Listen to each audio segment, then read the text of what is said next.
वरुथिनी एकादशी की व्रत कथा धार्मिक ग्रंथों के अनुसार अत्यंत फलदायी मानी जाती है। यह एकादशी वैशाख मास के कृष्ण पक्ष में आती है।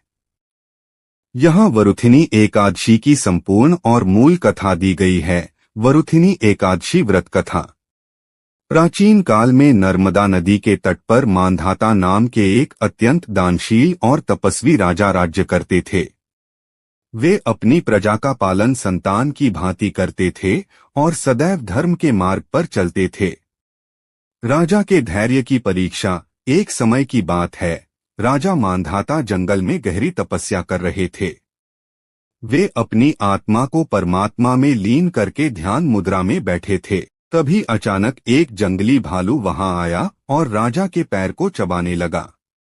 भालू राजा के पैर को घसीटकर जंगल के भीतर ले जाने लगा, लेकिन राजा मांधाता अपनी तपस्या और मर्यादा में अडिग रहे।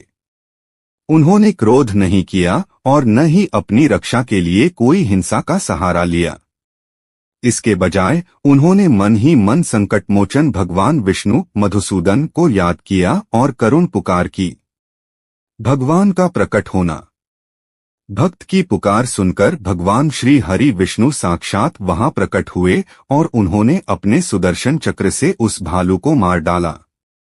हालांकि राजा की जान बच गई, लेकिन भालू द्वारा पैर चबा लिए जाने के कारण राजा अत्यंत दुखी थे और अपंग हो गए थे।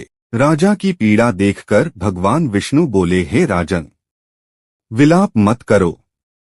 तुम मथुरा जाओ और वहां वैशाख मास के कृष्ण पक्ष की वरुथिनी एकादशी का विधि विधान से व्रत करो। उस व्रत के पुण्य प्रभाव से तुम्हारे अंग फिर से ठीक हो जाएंगे और तुम पूर्ववत स्वस्थ हो जाओगे। यह तुम्हारे पिछले जन्म के अपराध का फल था, जो अब इस एकादशी के पुण्य से समाप्त हो जाएगा। व्रत का प्रभाव। भगवान की आज्ञा मानकर राजा मांधाता ने मथुरा जाकर श्रद्धापूर्वक वरुथिनी एकादशी का व्रत किया। व्रत के पूर्ण होते ही राजा का शरीर दिव्य और स्वर्ण जैसा चमकदार हो गया।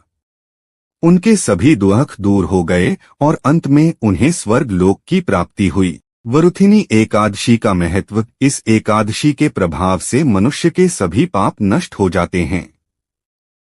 धार्मिक मान्यताओं के अनुसार जो फल 10,000 वर्षों तक तपस्या करने से मिलता है, वही फल वरुथिनी एकादशी का व्रत करने मात्र से प्राप्त हो जाता है। इस दिन दान का विशेष महत्व है, विशेषकर तिल, अन्न और जल का दान। पूजा के नियम। दशमी की रात से ही सात्विक भोजन ग्रहण करें। एकादशी के दिन सुबह जल्दी स्नान कर भगवान विष्णु के मधुसूदन रूप की पूजा करें। रात्रि में जागरण और कीर्तन करना उत्तम माना जाता है। ओम नमो भगवते वासुदेवाय। हर हर महादेव।